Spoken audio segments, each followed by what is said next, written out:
വ്യക്തമായിട്ട് ഞങ്ങൾക്കറിയാം എന്താണ് ഇത് ക്ഷമയുടെ അവസാനമാണ്. ദിലീപ് എങ്ങനെ ഇവിടെ ഇരിക്കുന്നത്? പട്ടിയെ പേപ്പട്ടിയാക്കി അതിനെ തല്ലിക്കൊന്നത് ശരി, ആടിനെ പട്ടിയെ പേപ്പട്ടിയാക്കി തല്ലിക്കൊന്നത് ശരിയല്ല.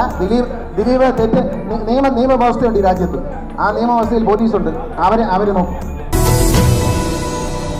ദിലീപ് കേസിൽ അമ്മ മീറ്റിംഗിൽ ദിലീപിന് അനുകൂലമായി നിലപാടെടുത്തവർ ആരൊക്കെ എന്ന് നോക്കാം. 2018 ജൂണിൽ നടൻ മോഹൻലാൽ പ്രസിഡന്റായി ചുമതലയേറ്റതിന് ശേഷം നടന്ന അമ്മയുടെ വാർഷിക ജനറൽ ബോഡി യോഗത്തിൽ നടൻ ദിലീപിനെ സംഘടനയിലേക്ക് തിരിച്ചെടുക്കാനെടുത്ത തീരുമാനമാണ് വലിയ വിവാദങ്ങൾക്ക് തിരികൊളുത്തിയത്. ഈ വിഷയത്തിൽ ദിലീപിന് അനുകൂലമായി നിലപാടെടുത്ത വ്യക്തികളും സംഭവങ്ങളും നമുക്ക് നോക്കാം. രണ്ടുപേരും ഞങ്ങളുടെ മക്കളാണ്, ഞങ്ങൾ അമ്മയുടെ മക്കളാണ്. രണ്ടുപേരെ ഒരു കാരണവശാലും ഞങ്ങൾ തള്ളി പറയില്ല. അവരുടെ വേദനയിൽ ഞങ്ങൾ കേട്ടല്ലോ, ഞങ്ങൾ തള്ളി പറയില്ല. നിങ്ങൾ എന്ത് തലകുത്തി മറിഞ്ഞാലും ഞങ്ങളുടെ അംഗങ്ങളായി രണ്ടുപേരെയും ഞങ്ങൾ മക്കളായിട്ട് കണ്ട് കൂടെ സൗകര്യങ്ങളെ കൊണ്ടുനടക്കും. ഞങ്ങൾ തള്ളി പറയില്ല. അതിന് ആരും ശ്രമിക്കേണ്ട. ഈ സംഘടന പൊളിയുകയുമില്ല. ഒറ്റക്കെട്ടായി. ഒന്നാമത് ഊർമിള ഉണ്ണി. ദിലീപിനെ തിരിച്ചെടുക്കുന്ന കാര്യം യോഗത്തിൽ ആദ്യമായി ഉന്നയിച്ചത് നടി ഊർമിള ഉണ്ണിയാണ്. അമ്മയുടെ എക്സിക്യൂട്ടീവ് യോഗത്തിലാണ് അവർ ഈ ആവശ്യം മുന്നോട്ട് വെച്ചത്. രണ്ടാമത് സിദ്ദിഖ്. നടൻ സിദ്ദിഖ് യോഗത്തിന് ശേഷം മാധ്യമങ്ങളെ കണ്ടപ്പോൾ ദിലീപിനെ തിരിച്ചെടുക്കാനുള്ള തീരുമാനം യോഗത്തിൽ പങ്കെടുത്ത അംഗങ്ങൾക്കിടയിൽ ഐക്യകണ്ഠേനയായിരുന്നുവെന്നാണ് പ്രസ്താവിച്ചത്. ആരും എതിർപ്പ് പ്രകടിപ്പിച്ചില്ല എന്നും അദ്ദേഹം വ്യക്തമാക്കിയിരുന്നു.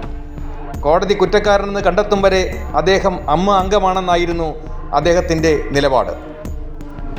മൂന്നാമതായി ദിലീപിന് അനുകൂലമായി നിലപാടെടുത്തത് മോഹൻലാൽ തന്നെയാണ്. അമ്മ പ്രസിഡന്റ് എന്ന നിലയിൽ മോഹൻലാൽ ഈ തീരുമാനത്തെ ആദ്യം ന്യായീകരിക്കുകയും അത് ജനറൽ ബോഡി കൂട്ടായ്മയുടെ തീരുമാനമായിരുന്നുവെന്ന് വിശദീകരിക്കുകയും ചെയ്തു. ദിലീപിൻ്റെ പുറത്താക്കൽ സംഘടനയെ ബൈലോകൾ പാലിക്കാതെ തിടുക്കത്തിലെടുത്ത തീരുമാനമായിരുന്നുവെന്നും അദ്ദേഹം അന്ന് പ്രസ്താവിച്ചു.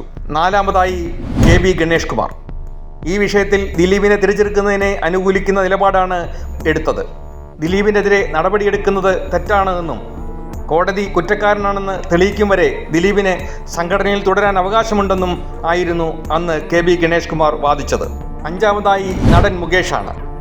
കോടതി കുറ്റക്കാരനെന്ന് തെളിയിക്കും വരെ അദ്ദേഹം നിരപരാധി തന്നെയാണ് എന്നും അമ്മയിൽ തുടരുന്നതിൽ യാതൊരു തടസ്സവുമില്ല എന്നും മുകേഷ് പ്രസ്താവിക്കുകയുണ്ടായി. ഇതുകൂടാതെ മറ്റ് മുതിർന്ന താരങ്ങൾ ദിലീപിന് അനുകൂലമായ നിലപാടാണ് എടുത്തത്.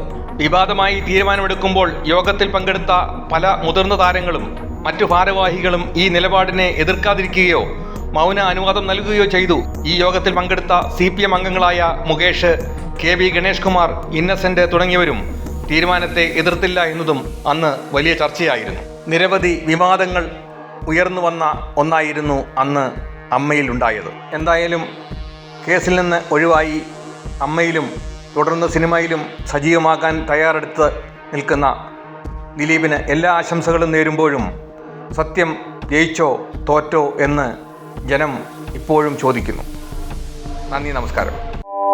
കൂടുതൽ വാർത്തകളും വിശേഷങ്ങളും നിങ്ങൾക്ക് ലഭിക്കാൻ കേരളീയം ന്യൂസ് സബ്സ്ക്രൈബ് ചെയ്യുക. കൂടെ ബെൽ ബട്ടണും അമർത്തുക.